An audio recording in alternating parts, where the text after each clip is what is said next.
11 tahun yang lalu, yaitu pada 2011, seorang penjual buah di sebuah kota di Tunisia melancarkan revolusi besar-besaran dengan membakar dirinya sendiri di tengah kerumunan.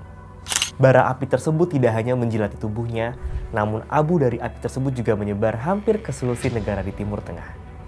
Sosok ini tidak hanya menghancurkan rezim kediktatoran, namun juga mengalahkan tentara dan memberikan harapan baru pada masyarakat sipil dalam dinamika perpolitikan di Timur Tengah. Semakin rumit konflik politiknya, semakin seru ceritanya nih. Yuk upgrade pengetahuan kamu di @now, @knowledge.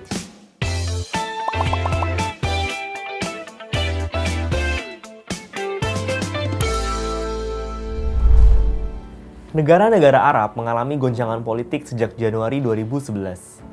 Semuanya dimulai ketika seorang pemuda bernama Mohamed Bouazizi melakukan aksi bunuh diri di Tunisia. Peristiwa ini memicu gerakan massa atau people power untuk melawan pemerintahan otoriter di sebagian besar negara Arab. Gerakan massa ini menyebabkan jatuhnya beberapa pemimpin diktator, dimulai dari Zain al-Abidin Ben Ali di Tunisia, kemudian Mubarak di Mesir. Sementara itu, Suriah masih mengalami ketegangan karena perlawanan terhadap rezim Bashar al-Assad. Negara-negara Arab lainnya juga tidak luput dari dampak gejolak politik ini. Keseluruhan peristiwa ini dikenal dengan istilah The Arab Spring atau musim semi Arab, karena membawa harapan baru untuk hidup yang lebih baik dengan sistem demokratis. Meskipun musim semi Arab awalnya diharapkan membawa perubahan positif menuju kehidupan yang lebih demokratis di Timur Tengah, kenyataannya menunjukkan dampak yang lebih serius. Konflik di Suriah sebagai bagian dari musim semi Arab telah menyebabkan lebih dari 250.000 orang tewas dan lebih dari 7,6 juta warga Suriah menjadi pengungsi di dalam negeri mereka sendiri. Sementara 4,2 juta orang melarikan diri ke negara-negara sekitarnya. Menurut Komisi Tinggi PBB untuk Pengungsi atau UNHCR, hampir 900.000 orang dari mereka mencari perlindungan di Eropa. Masyarakat Arab merujuk pada peristiwa politik signifikan ini sebagai Al-Thawrat Al-Arabiyah, suatu revolusi yang diharapkan akan mengubah susunan kehidupan menuju masyarakat dari bangsa yang ideal setelah lama diperintah oleh sistem otoriter.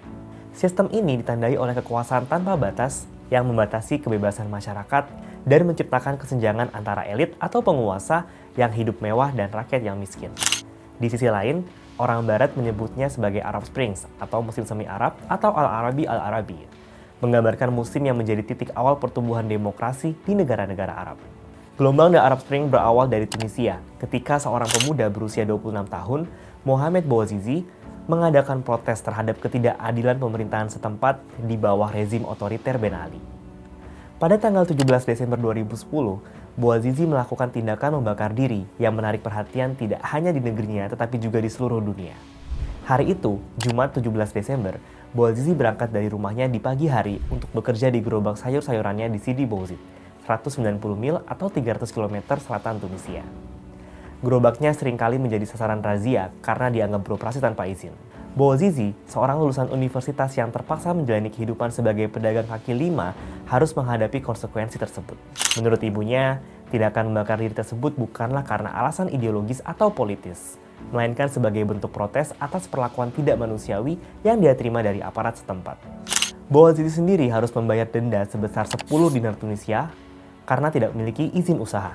Meskipun dalam keadaan sulit, Bouazizi terus berdagang tanpa izin dan tanpa membayar denda, sehingga menjadi target razia aparat. Pada suatu hari, Faidah Hamdi, seorang aparat di daerah tersebut, bersama 2 rekan memberitahu Bouazizi bahwa gerobaknya akan disita dan dia harus membayar denda karena tidak memiliki izin. Bouazizi menolak dan terjadi pertengkaran dengan aparat wanita tersebut. Bouazizi mendapat perlakuan kasar, termasuk dipukul, diludahi, dan barang dagangannya serta gerobaknya disita. Perlakuan tidak adil ini membuat Bouazizi mengadu kepada Gubernur Sidi Bouzid, tetapi keluhannya diabaikan dan gubernur menolak mendengarkan. Frustasi dengan keadaan tersebut, Bouazizi menyatakan, "Saya akan bakar diri saya sendiri." Ujaran ini ternyata bukan hanya kata-kata. Kurang dari 1 jam kemudian, ia kembali ke kantor gubernur tanpa didampingi oleh anggota keluarganya. Bouazizi lalu membawa 2 botol bensin dan membakar dirinya di depan kantor gubernur pemerintah daerah Sidi Bouzid. Setelah melakukan aksi tersebut, Bouazizi dilarikan ke rumah sakit dan kemudian dipindahkan ke rumah sakit kota Ben Arous dekat Tunis untuk mendapatkan perawatan di Trauma Center and Burn. Meskipun Presiden Tunisia kala itu, Zain al-Abidin Ben Ali, sempat menjenguknya, upaya penyelamatan nyawa Bouazizi dan kedatangan Ben Ali sudah terlambat. Bouazizi menghembuskan nafas terakhirnya pada tanggal 4 Januari 2011, 17 hari setelah melakukan aksinya. Pemakamannya dihadiri oleh kurang lebih 5.000 orang dan dia dimakamkan di pemakaman Benor Garat, 10 mil dari Sidi Bouzid. Aksi membakar diri Bouazizi mendapatkan sorotan luas melalui liputan media nasional dan internasional, yang kemudian diikuti oleh demonstrasi yang mengguncang rezim otoriter di negara-negara Arab, tidak hanya di Tunisia.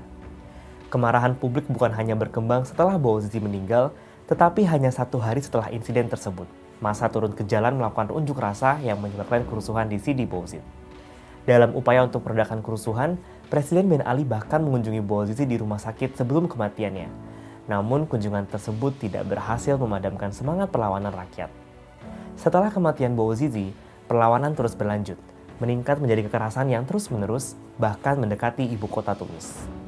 Pada tanggal 27 Desember 2010, sekitar 1.000 warga bersama dengan penduduk Sidi Bouzid mengekspresikan solidaritas dengan menyorakan tindakan bersama menentang pemerintahan.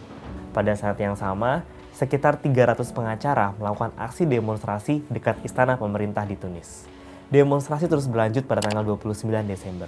Pada tanggal 30 Desember 2010, aparat membubarkan demonstrasi damai di monastir dengan kekerasan untuk menghalangi demonstrasi lebih lanjut di Sbika dan Keba.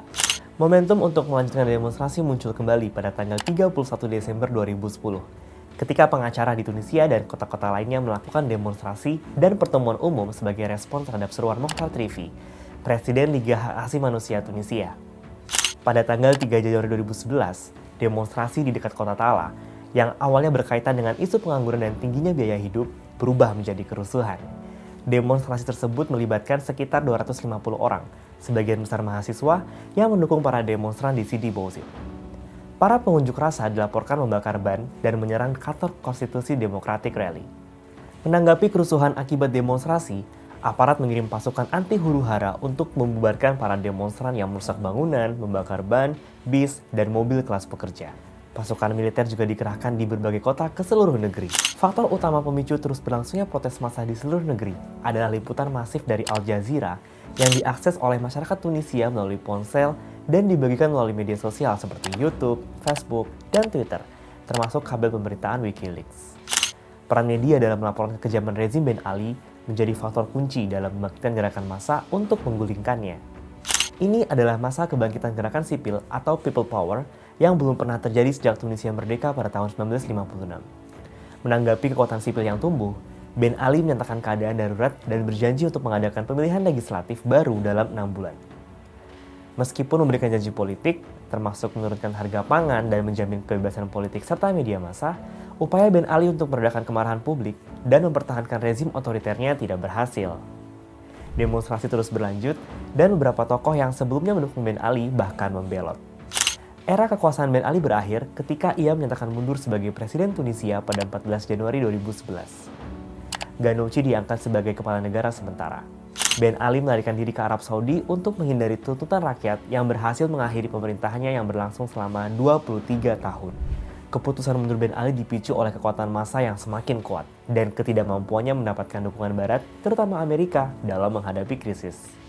Ben Ali menyadari bahwa dia tidak lagi bisa mengendalikan situasi dan bahwa tuntutan pengunduran dirinya akan semakin kuat. Selain itu, tanpa dukungan Barat, dia kehilangan tempat perlindungan dan akhirnya melarikan diri ke Arab Saudi. Kejatuhan rezim yang kuat di bawah pemerintahan Ben Ali di Tunisia melalui gerakan massa atau people power yang mendapat perhatian media global memberikan dampak seruntut pada negara-negara Arab lainnya. Efek seruntut tersebut muncul karena faktor-faktor yang menyebabkan kejatuhan rezim Ben Ali juga hadir di negara-negara Arab lainnya. Bahkan, situasi sosial, ekonomi, dan politik di banyak negara Arab dianggap lebih buruk dibandingkan dengan Tunisia.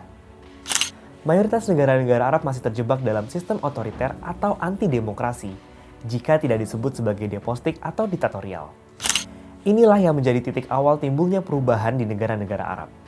Marslich menyatakan bahwa jika rezim-rezim Arab menolak berubah, perubahan akan datang dari bawah.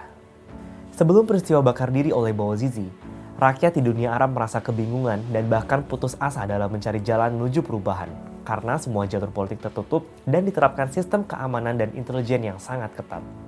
Oleh karena itu, aksi Bouazizi yang akhirnya berhasil menjatuhkan rezim kuat Zain al-Abidin Ben Ali memberikan inspirasi kepada rakyat di dunia Arab untuk aktif berupaya menciptakan perubahan di negara masing-masing. Nah, gimana Sobat AdSense? Rasa penasaran kamu sudah terjawab? Jangan lupa untuk follow semua media sosial @sen.id. Sampai jumpa di tema menarik di episode berikutnya. Salam pintar!